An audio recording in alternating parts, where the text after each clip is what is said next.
رسول اللہ صلی اللہ علیہ وسلم نے فرمایا سب سے بہترین نماز داؤد علیہ السلام کی نماز ہے.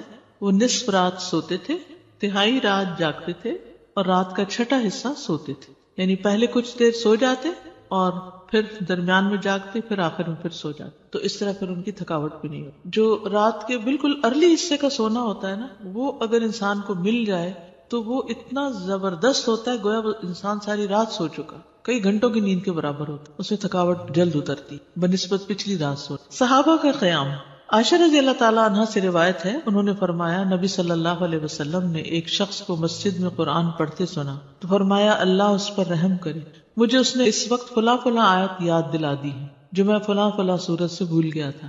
عباد اللہ بن عبداللہ نے حضرت عائشہ رضی اللہ تعالیٰ عنہ سے یہ اضافہ بیان کیا ہے کہ نبی صلی اللہ علیہ وسلم نے میرے گھر میں نماز تہجد پڑھی تو آپ نے عباد کی آواز سنی جو مسجد میں نماز پڑھ رہے تھے. آپ نے فرمایا عائشہ کیا یہ عباد کی آواز ہے؟ میں نے عرض کیا جی ہاں.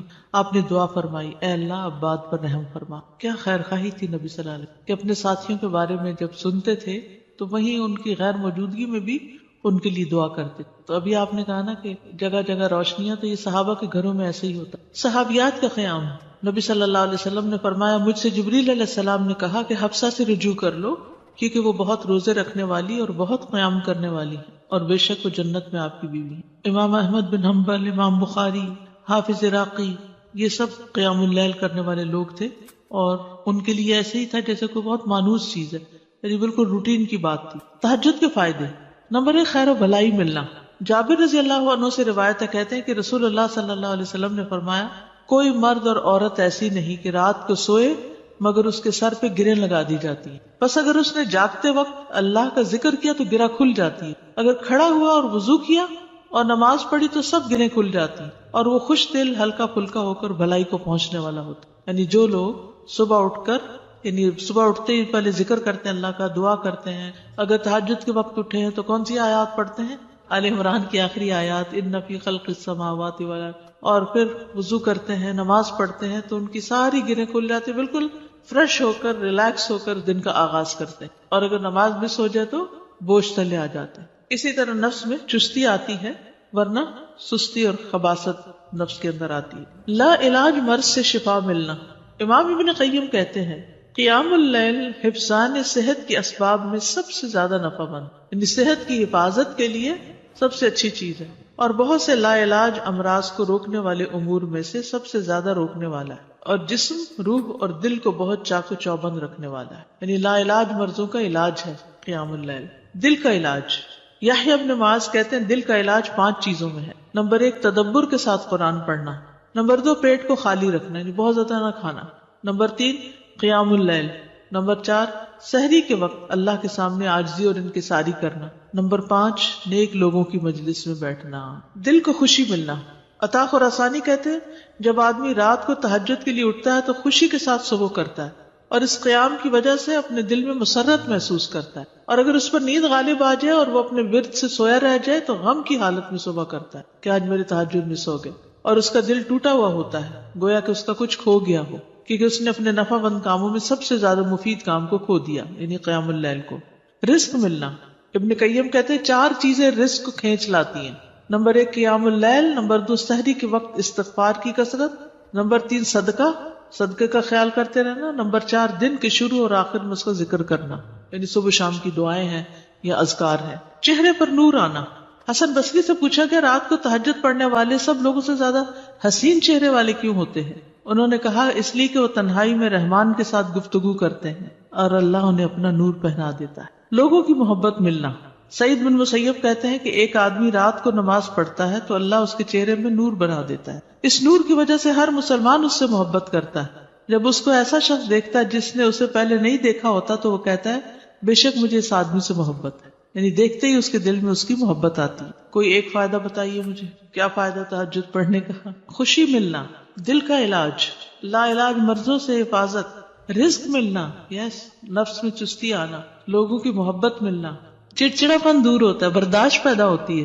تو جس میں برداشت پیدا ہو جائے تو پھر بہت سے اس کے دوست بن جاتے ہیں. اب دیکھیے کہ پچھلی پہر رات کو اٹھ کے صاف ستھرا ہو کے نبی صلی اللہ علیہ وسلم کا طریقہ کیا تھا کہ آنکھ کھلتے مسواک کرتے تھے. مسواک کیا، صاف ستھرے ہوئے، پاک ہوئے، اور پھر آپ طویل قیام کرتے. اب کیا کہتے ہیں، کھڑے ہو کے آفس میں کام کریں، اسٹینڈنگ آفیسز بن رہے ہیں، ہاں؟ یعنی قیام کی حالت میں کمپیوٹر استعمال کرے. تو یہ قیام اگر کسی نے صبح صبح ہی کر لیا ہو، اور پھر نبی صلی اللہ علیہ وسلم کے قیام جتنا ہی ان کا رکوع بھی ہوتا تھا، اتنی دیر آپ جھکے ہوئے، اتنی دیر آپ کا سر سجدے میں پڑا ہوا، صحت ہی صحت ہے، ایکسرسائز ہی ایکسرسائز.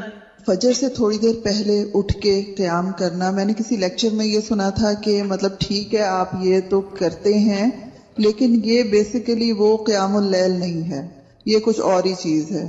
ایسا کچھ نہیں. دیکھیے یہ اور کیا ہے، مطلب ان کا کہنے کا مطلب یہ تھا کہ ہم جیسے یہ سست لوگوں کے لیے ہے کہ اچھا چلو فجر سے ذرا سا پہلے اٹھ کے کر لیا، ورنہ بیسیکلی رات کی ڈیپ میں اٹھیں اور اس وقت کریں. وہ تو بالکل ٹھیک ہے. جیسے بہترین قیام جو ہے وہ داؤد علیہ السلام کا ہے، جو اٹھتے تھے پھر پڑھتے تھے پھر لیٹ جاتے تھے، آدھی رات کے بعد اٹھتے تھے پھر ایک تہائی کے بعد پھر وہ چھٹا حصہ جو تھا پھر دوبارہ سو جاتے تھے. لیکن یہ کہ عشاء کے ساتھ بھی ایکسٹرا نوافل سے بھی چاہے نہ بھی سوئے ہوں وہ بھی قیام ہوتا ہے. یعنی رات کے نوافل چاہے اول حصے میں پڑھ لیں، چاہے درمیان میں، چاہے آخر میں. ہاں یہ ایکسٹرا بات ہے کہ جس کام میں جو جتنی مشقت کرتا ہے اس کا اجر اتنا ہی زیادہ بڑھ جاتا ہے. آخری وقت میں اٹھنے والوں کا کم ہے اور پہلے اٹھنے والوں کا زیادہ ہے obviously. لیکن آخری حصہ لاسٹ 1/3 جو ہے اس میں اللہ تعالیٰ آسمانی دنیا پر آتے ہیں، تو وہ اس لحاظ سے زیادہ بہتر. اور سحری کا وقت جو ہے اس کی دعائیں قبول ہوتی ہیں. تو اس لیے اس وقت کو یہ نہیں سمجھنا چاہیے کہ یہ صرف سستی کا وقت ہے، بلکہ بڑے اجر کا وقت بھی ہے. اور پھر یہ جو ہم کہتے ہیں نا کسی کو چلو 10 منٹ پہلے اٹھ کے پڑھ لو، یہ صرف اس لیے کہتے ہیں کہ ایک دو پڑھیں گے مزہ آئے گا، پھر 10 کے وہ پیچھے اور 10 چلے جائیں گے. بگننگ بھی ہے بالکل، اسٹیپ بائی اسٹیپ، تھوڑا تھوڑا. ورنہ ایک دو دن تو جذبات میں آ کے اٹھیں گے تو پھر چوتھے دن پھر سوچ پڑے ہوں گے. تہجد کا وقت عشاء کے بعد سے طلوع فجر تک، عشاء کے بعد سے طلوع فجر تک نبی صلی اللہ علیہ وسلم نے فرمایا اللہ نے تمہیں مزید ایک نماز عطا کی ہے جو کہ وتر یعنی تہجد ہے، اسے نماز عشاء اور نماز فجر کے درمیانی وقفے میں پڑھ لیا کرو. ٹھیک ہے نا، یہ سلسلہ صحیحہ کی حدیث ہے. کب سے کب تک ہے تہجد کا وقت؟ عشاء کے بعد سے فجر تک. اٹھنے کا بہترین وقت مسند احمد کی روایت ہے، ابو مسلم سے روایت ہے کہ میں نے ابو ذر رضی اللہ عنہ سے پوچھا رات کے کس حصے میں قیام کرنا سب سے افضل ہے؟ ابو ذر رضی اللہ عنہ نے کہا میں نے بھی رسول اللہ صلی اللہ علیہ وسلم سے اسی طرح سوال کیا تھا جس طرح تم نے مجھ سے کیا. آپ نے فرمایا رات کے پچھلے پہر، یا رات کے پچھلے پہر یا نصف رات میں، لیکن ایسا کرنے والے بہت تھوڑے ہیں. یعنی مشکل ہے نا آدھی رات کو اٹھنا. آپ مثلا سوئے ہیں 10 بجے اور 12 بجے پھر اٹھ جائے تو مشکل ہوگا. رات کے آخری حصے میں قیام کرنا. جابر رضی اللہ عنہ سے روایت ہے، انہوں نے کہا میں نے نبی صلی اللہ علیہ وسلم کو فرماتے ہوئے سنا تم میں سے جسے یہ خدشہ ہو کہ وہ رات کے آخر میں نہیں اٹھ سکے گا تو وہ وتر پڑھ لے پھر سو جائے، اور جسے رات کے قیام کا یقین ہو وہ رات کے آخر میں وتر پڑھے، کیونکہ رات کے آخری حصے میں قرات کے وقت حاضری دی جاتی ہے اور یہ بہتر ہے. ٹھیک ہے، تو رات کا آخری حصہ بھی اچھا ہے. آخری پہر دعاؤں کی قبولیت کا وقت بھی ہے. عمرو بن ابسہ سے مرفوعاً روایت ہے کہ رات کی نماز 2 رکعت ہے اور رات کے آخری حصے میں دعا سب سے زیادہ قبول ہوتی ہے. رات کے آخری حصے میں دعا سب سے زیادہ قبول ہوتی ہے. نبی صلی اللہ علیہ وسلم کے اٹھنے کا وقت. مسروق سے روایت انہوں نے کہا میں نے عائشہ رضی اللہ عنہا سے پوچھا کہ نبی صلی اللہ علیہ وسلم کو سب سے زیادہ کون سا عمل پسند تھا؟ انہوں نے فرمایا وہ عمل جو ہمیشہ ہوتا رہے. میں نے کہا آپ رات کو کب اٹھتے تھے؟ انہوں نے فرمایا جب مرغ کی آواز سنتے تو اٹھ جاتے. اب دیکھیے اس کو گھڑیاں نہیں تھی، لیکن اللہ نے نیچرلی یعنی کہ ایک وقت تہجد کا جو تھا اس میں مرغ اذان دیتا ہے تو وہ بھی ایک الارم کی طرح ہے. آپ کو پتہ ہے کراچی کا تو کچھ نہ پوچھیں، اس لیے کہ فرسٹ ٹائم کراچی میں میرے ساتھ یہ ایکسپیرینس ہوا کہ رات کے وقت کبھی بول رہے ہیں، رات کے وقت کبھی بول رہے تھے. یہ فرسٹ ٹائم میں نے دیکھا تو میں نے کہا یہ کیا ہوا ہے. یعنی میں پریشان ہو گئی جب شروع میں گئی وہاں، یہ کیا ہو رہا ہے. پھر مجھے سمجھ میں آیا کہ یہاں کراچی میں تو ساری رات ٹریفک چل رہی ہوتی ہے اور لوگ جاگ رہے ہوتے ہیں کہ کراچی میں لوگ رات کو زیادہ جاگتے ہیں، تو وہ پھر کبھی بھی جاگنے لگے. کھانا ملتا ہے، بالکل کھانا بھی ملتا ہے. اب دیکھیں ریسٹورینٹس کے باہر وہ پرندے اڑ کے رات کے وقت آ کے بیٹھ لے جاتے ہیں کیونکہ دن کو وہ سب بند پڑا ہوتا ہے بیچارے، ان کا رزق بھی رات کو کھلتا ہے. ان کا یعنی کہ وہ سارا سسٹم ڈسٹرب ہو چکا ہے. جیسے انسان ڈسٹرب ہو گئے تو پرندے بھی ڈسٹرب ہو گئے. حضرت عائشہ سے روایت فرماتی ہیں آپ صلی اللہ علیہ وسلم شروع رات میں سوتے اور آخر رات میں بیدار ہو کر تہجد کی نماز پڑھتے. نبی صلی اللہ علیہ وسلم کا نصف رات کو اٹھنا، آدھی رات کو، یہ وہ حضرت ابن عباس والی روایت ہے جس میں ابن عباس آپ صلی اللہ علیہ وسلم کے گھر میں آ کر رکے تھے اور پھر جب آدھی رات گزر گئی تو آپ بیدار ہو کر تہجد پڑھنے لگے. نبی صلی اللہ علیہ وسلم کا سحری سے قبل نماز سے فارغ ہونا. حضرت عائشہ کہتی ہیں کہ جب سحری کا وقت ہوتا تو میں نبی صلی اللہ علیہ وسلم کو اپنے پاس سویا ہوا ہی پاتی، یعنی آپ تہجد پڑھ کے دوبارہ سو جاتے تھے. حضرت عائشہ سے روایت بیان کرتی ہیں کہ بلا شبہ اللہ عز و جل رسول اللہ صلی اللہ علیہ وسلم کو رات میں جگا دیتے، چنانچہ صبح نہ ہو پاتی کہ آپ اپنے معمول کی عبادت سے فارغ ہو چکے ہوتے تھے. تہجد کے لیے بیدار ہونے کی سنتیں. آنکھ کھلنے پر دعا پڑھنا. نبی صلی اللہ علیہ وسلم نے فرمایا جو شخص رات کو بیدار ہو کر یہ دعا پڑھے لا الہ الا اللہ وحدہ لا شریک لہ لہ الملک ولہ الحمد وہو علی کل شیء قدیر الحمد للہ وسبحان اللہ ولا الہ الا اللہ واللہ اکبر ولا حول ولا قوة الا باللہ ثم قال اللہم اغفر لی او دعا استجیب لہ فإن تودع وصلى قبلت صلاته. نبی صلی اللہ علیہ وسلم نے فرمایا جو شخص رات کو بیدار ہو کر یہ دعا پڑھے لا الہ الا اللہ آخر تک اور پھر کہے اللہم اغفر لی، اے اللہ میری مغفرت فرما، یا کوئی اور دعا کرے جو اس کی دعا ہے تو اس کی دعا قبول ہوتی ہے. پھر اگر اس نے وضو کیا اور نماز پڑھی تو نماز بھی قبول ہوتی ہے. ٹھیک ہے. آل عمران کی آخری 10 آیات پڑھنا. ابن عباس نے ابو المتوکل کو بتایا کہ انہوں نے ایک رات نبی صلی اللہ علیہ وسلم کے ہاں گزاری تو اللہ کے نبی رات کے آخری حصے میں اٹھے، باہر نکلے اور آسمان پر نظر ڈالی، پھر سورۃ آل عمران کی آیت پڑھی ان فی خلق السماوات والارض. 3 بار وقفے سے اٹھنا. ابن عباس کہتے ہیں وہ ایک رات رسول اللہ صلی اللہ علیہ وسلم کے ہاں سوئے تو رات کو آپ جاگے، مسواک کی اور وضو فرمایا. آپ اس وقت یہ آیات پڑھ رہے تھے ان فی خلق السماوات والارض. یہ آیات تلاوت فرمائی حتیٰ کہ سورت ختم کی، پھر آپ کھڑے ہوئے اور 2 رکعتیں پڑھی، ان میں بہت طویل قیام، رکوع اور سجدے کیے، پھر واپس پلٹے اور سو گئے یہاں تک کہ آپ کی سانس کی آواز سنائی دینے لگی. پھر آپ نے اس طرح 3 دفعہ کیا، 6 رکعتیں پڑھی. ہر دفعہ آپ مسواک کرتے، وضو فرماتے اور ان آیات کی تلاوت فرماتے. پھر آپ نے 3 وتر پڑھے، پھر مؤذن نے اذان دی تو آپ نماز کے لیے باہر تشریف لے گئے. یعنی بار بار وضو کیا، بار بار مسواک کیا اور بار بار ان فی خلق پڑھا اور عبادت کی. بیدار ہوتے ہی مسواک کرنا. ابن عمر سے مرفوعاً مروی ہے کہ آپ صلی اللہ علیہ وسلم جب سوتے تو مسواک آپ کے پاس ہوتی، جب بیدار ہوتے تو مسواک سے ابتدا کرتے. اسی طرح جب آپ تہجد کے لیے کھڑے ہوتے تو اپنا منہ مسواک سے اچھی طرح صاف کرتے. 2 رکعتیں پڑھ کر سلام پھیرتے اور مسواک کرتے. سبحان اللہ، کس کثرت کے ساتھ منہ صاف کرتے. صحابہ کو بھی حکم دیا جاتا کہ رات کو اٹھے تو مسواک کرے. پھر درمیانہ وضو کرنا. ابن عباس سے روایت ہے انہوں نے کہا میں نے ایک رات اپنی خالہ میمونہ کے ہاں گزاری. نبی صلی اللہ علیہ وسلم رات کو اٹھے اور اپنی ضرورت کی جگہ آئے، پھر اپنا چہرہ اور دونوں ہاتھ دھوئے، پھر سو گئے اور پھر اٹھے اور مشکیزے کے پاس آئے، اس کا بندھن کھولا، پھر 2 وضو کے درمیان کا وضو کیا، یعنی ہلکا سا وضو، اور پانی زیادہ استعمال نہیں کیا اور اچھی طرح وضو کیا. پھر اٹھے اور نماز شروع کی. کم سے کم اور زیادہ سے زیادہ تعداد کتنی رکعتیں پڑھنی چاہیے؟ ٹھیک ہے. یہ بھی بڑا اہم سوال ہے. اکثر لوگ پوچھتے ہیں تہجد کتنی رکعتیں ہیں، تو یہ ظہر اثر وغیرہ کی طرح مقرر رکعتیں نہیں ہیں، اس میں وسعت ہے. ٹھیک ہے. کم سے کم اور زیادہ سے زیادہ تعداد. ابن عثیمین کہتے ہیں نبی صلی اللہ علیہ وسلم سے رات کی نماز کے متعلق سوال کیا گیا تو آپ نے فرمایا رات کی نماز 2 رکعت ہے، مثنا مثنا، اور آپ نے اس کو کسی تعداد کے ساتھ متعین نہیں کیا. آپ نے یہ نہیں فرمایا 4 ہے، 6 ہے، 8 ہے، 10 ہے، نہیں. کیا فرمایا؟ 2 ہے. تو جب نبی صلی اللہ علیہ وسلم نے اس کے لیے کسی گنتی کو متعین کیے بغیر کیفیت کو واضح کر دیا تو اس سے معلوم ہوا کہ نماز کا معاملہ اس بارے میں وسعت رکھتا ہے، یعنی اس میں کافی گنجائش ہے. انسان 100 رکعتیں بھی پڑھ سکتا ہے اور 1 رکعت کے ساتھ اس کو وتر بنا سکتا ہے. تو اصل بات یہ کہ انسان جتنی طاقت پاتا ہے اتنی رکعتیں ادا کر لے. ٹھیک. ابن باز رات کی نماز کی تعداد کے متعلق کہتے ہیں کہ یہ بات ہر انسان کی طاقت کی طرف لوٹتی ہے، اور نبی صلی اللہ علیہ وسلم 11 رکعت ادا کرتے اور 2 رکعت پر سلام پھیرتے. آپ علیہ الصلوۃ والسلام اپنی قرات، اپنے رکوع اور اپنے سجدوں کو لمبا کرتے تھے اور قیام اللیل کو 2 ہلکی پھلکی رکعتوں کے ساتھ شروع کرتے تھے. سب سے بہتر یہی ہے. اور اگر وہ 3، 5 یا اس سے بھی زیادہ پڑھتا تو کوئی حرج نہیں.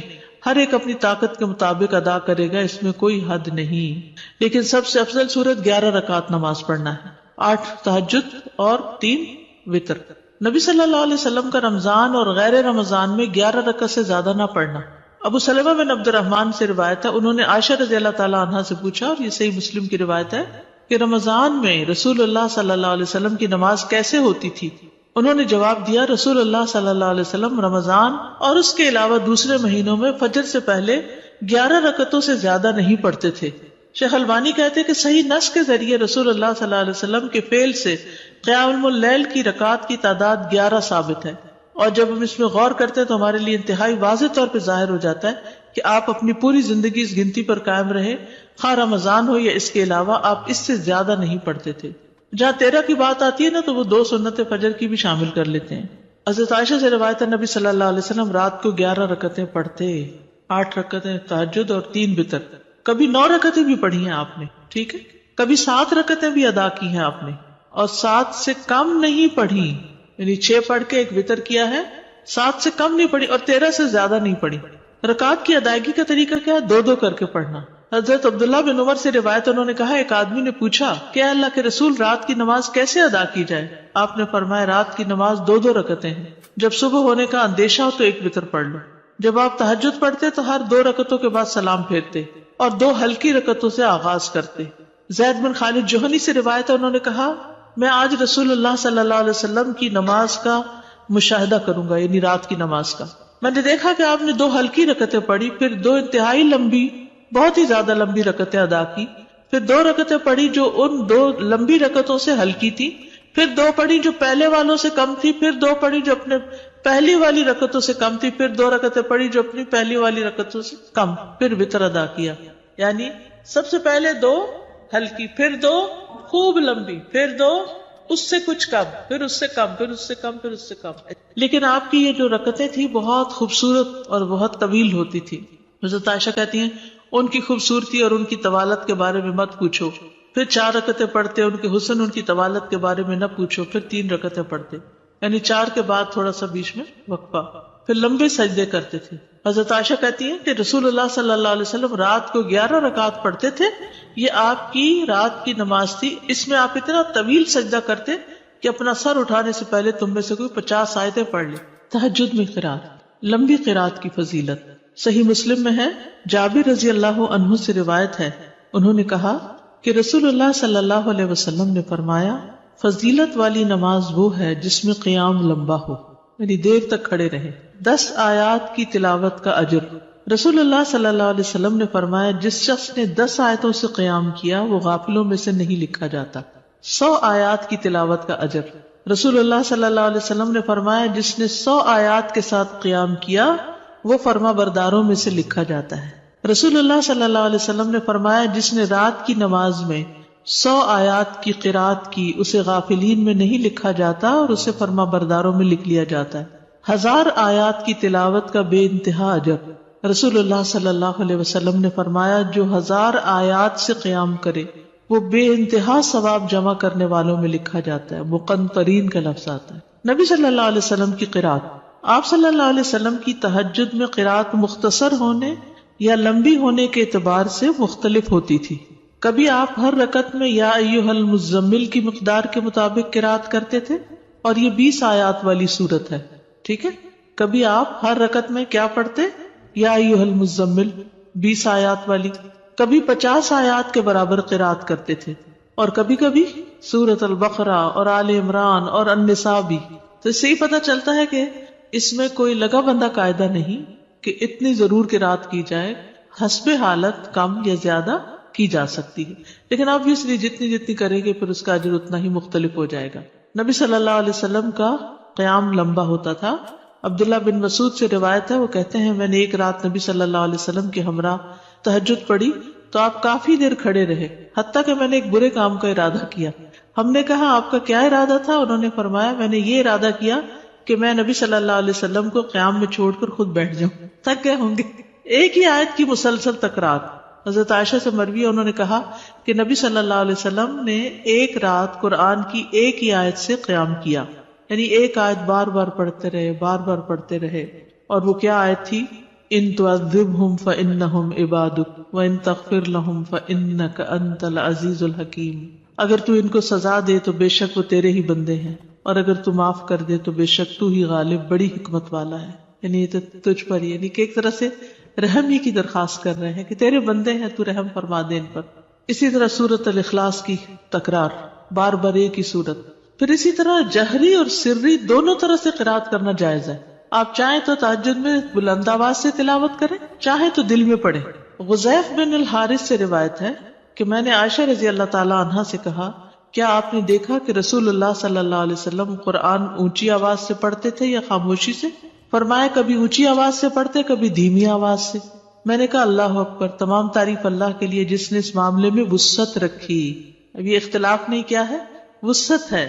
ابو ہریرہ سے روایت ہے، وہ بیان کرتے ہیں کہ نبی صلی اللہ علیہ وسلم رات کو کبھی بلند آواز سے اور کبھی دھیمی آواز سے قرات کرتے. ابن عباس کہتے ہیں کہ نبی صلی اللہ علیہ وسلم کی قرات اس قدر بلند ہوتی کہ صحن میں بیٹھا آدمی سن سکتا تھا جب آپ گھر میں یعنی کمرے میں ہوتے تھے. حضرت عائشہ سے مروی ہے کہ ایک شخص رات کو اٹھا اور قرات کرنے لگا. اس نے اپنی آواز بلند رکھی. جب صبح ہوئی تو رسول اللہ صلی اللہ علیہ وسلم نے فرمایا اللہ فلاں پہ رحم فرمائے، اس نے رات مجھے کتنی ہی آیتیں یاد دلا دی جو میں بھول چکا تھا. تو بعض اوقات اونچی قرات سے دوسرے لوگوں کو فائدہ ہو جاتا ہے جو آس پاس ہوتے ہیں. درمیانی آواز میں قرات. ایک رات نبی صلی اللہ علیہ وسلم نکلے اور ابو بکر رضی اللہ عنہ کے پاس سے گزرے. وہ نماز پڑھ رہے تھے اور ان کی آواز دھیمی تھی. راوی کہتے ہیں اور آپ عمر بن خطاب کے پاس سے گزرے، وہ بھی نماز پڑھ رہے تھے، ان کی آواز بہت بلند تھی. کہتے ہیں جب وہ دونوں نبی صلی اللہ علیہ وسلم کے پاس اکٹھے ہوئے تو آپ نے فرمایا اے ابو بکر، میں تمہارے پاس سے گزرا، تم نماز پڑھ رہے تھے اور تمہاری آواز دھیمی تھی. انہوں نے کہا اللہ کے رسول، میں نے جس سے مناجات کی اسے سنایا، یعنی جس سے میں بات کر رہا ہوں اس کو تو دھیمی آواز بھی سن جاتی. کہتے ہیں پھر آپ نے عمر سے کہا میں تمہارے پاس سے گزرا اور تم بلند آواز سے نماز پڑھ رہے تھے. انہوں نے کہا اللہ کے رسول، میں سوتے کو جگا رہا تھا اور شیطان کو بگا رہا تھا. بس نبی صلی اللہ علیہ وسلم نے فرمایا اے ابو بکر، اپنی آواز کچھ بلند کیا کرو، اور اے عمر، تم اپنی آواز کچھ دھیمی رکھا کرو، درمیانی چیز. لیکن یاد رکھیے کہ دوسرے کو اذیت نہیں دینی چاہیے. اگر کوئی سو رہا ہے اور وہ چاہتا ہے کہ ہم اونچا نہ پڑھیں تو پھر اونچا نہ پڑھیں. یا کوئی اور بھی تہجد پڑھ رہا ہے، یعنی ایک ہی کمرے میں ہسبینڈ وائف دونوں پڑھ رہے ہیں اور دونوں ہی اپنی اپنی اونچی کر رہے ہیں تو کسی کی کوئی بات سنائی نہیں دے گی. ابو سعید کہتے ہیں کہ رسول اللہ صلی اللہ علیہ وسلم نے مسجد میں اعتکاف فرمایا. آپ نے لوگوں کو سنا کہ اونچی آواز سے قرات کر رہے تھے. آپ نے پردہ ہٹایا اور فرمایا خبردار، بے شک تم سب کے سب اپنے رب سے مناجات کر رہے ہو، مگر تم میں سے کوئی دوسرے کو ہرگز ایذا نہ دے، کوئی کسی کو تکلیف نہ پہنچائے، اور قرات میں اپنی آواز دوسرے پر بلند نہ کرے. یا فرمایا نماز میں، یعنی دو لوگ پڑھ رہے ہیں تو کوئی ایک دوسرے سے اونچا کرنے کی کوشش نہ کرے، اپنی اپنی نماز پڑھی جائے. ٹھیک ہے، اس میں وسعت ہے. اونچی آواز سے پڑھ سکتے ہیں اور نیچے سے، لیکن پسندیدہ کیا ہے؟ درمیانی آواز سے پڑھنا. لیکن اگر کوئی اور ساتھ پڑھ رہا ہو، مثلا آپ نے دیکھا ہوگا کہ بعض اوقات آپ پڑھتے ہوئے بھول جاتے ہیں اگر بیچ میں کوئی اور کسی بھی چیز کی آواز آ رہی تو اس صورت میں اگر دوسرے ہوں تو ان کی رعایت کرنی چاہیے. اس وسعت کا فائدہ یہ ہے نا، جیسے سجدے کی دعائیں یا رکوع کی یا اور اسی طرح کی، تو کبھی ایک پڑھ لے کبھی دوسری پڑھ لے تو اس سے نماز کے اندر ایک خوبصورتی رہتی ہے، ایک توجہ رہتی ہے. شیطان سے بچنے کے لیے اللہ کی پناہ لینا. ابو سعید خدری بیان کرتے ہیں کہ رسول اللہ صلی اللہ علیہ وسلم جب رات کو قیام فرماتے تو اللہ اکبر کہتے، پھر سبحانک اللہم و بحمدک و تبارک اسمک و تعالی جدک و لا الہ غیرک کہتے، پھر 3 بار لا الہ الا اللہ کہتے، 3 بار اللہ اکبر کبیرہ کہتے. اس کے بعد اعوذ باللہ السمیع العلیم من الشیطان الرجیم من ہمزہ ونفخہ ونفثہ پڑھتے. بخشش طلب کرنا. ربیعہ الجرشی سے روایت ہے، کہتے ہیں کہ ایک مرتبہ میں نے عائشہ رضی اللہ عنہا سے سوال کیا تو میں نے کہا کہ رسول اللہ صلی اللہ علیہ وسلم جب رات کو قیام کرتے تو کس چیز سے آغاز فرماتے؟ انہوں نے کہا کہ آپ 10 مرتبہ اللہ اکبر کہتے، 10 بار سبحان اللہ، 10 بار لا الہ الا اللہ، 10 بار استغفر اللہ، اور 10 مرتبہ یہ دعا اللہم اغفر لی واہدنی وارزقنی، اور پھر 10 بار یہ دعا اللہم انی اعوذ بک من الضیق یوم الحساب، دنیا کی تنگی سے دعا مانگنا. شریک حوزنی کہتے کہ میں ام المومنین عائشہ رضی اللہ عنہا کے پاس گیا اور ان سے پوچھا کہ رسول اللہ صلی اللہ علیہ وسلم جب رات کو اٹھتے تو کس چیز سے ابتدا کرتے؟ انہوں نے کہا تحقیق تو نے مجھ سے ایسا سوال کیا جس کے متعلق تجھ سے پہلے مجھے کسی نے نہیں پوچھا. آپ جب رات کو اٹھتے تو 10 بار اللہ اکبر کہتے، 10 بار الحمدللہ کہتے، 10 بار سبحان اللہ و بحمدہ کہتے، 10 بار سبحان الملک القدوس کہتے، 10 بار استغفر اللہ کہتے، 10 بار لا الہ الا اللہ کہتے، 10 بار اللہم انی اعوذ بک من ضیق الدنیا و ضیق یوم القیامہ، اس میں قیامت کی تنگی کا بھی ذکر آتا ہے اور دنیا کا بھی. پھر اسی طرح آپ اللہم اغفر لی واہدنی وارزقنی وعافنی بھی 10 دفعہ یہ اللہ اکبر الحمدللہ سبحان اللہ اور استغفر اللہ کرنے کے بعد یہ پڑھتے تھے. پھر سجدے کی دعا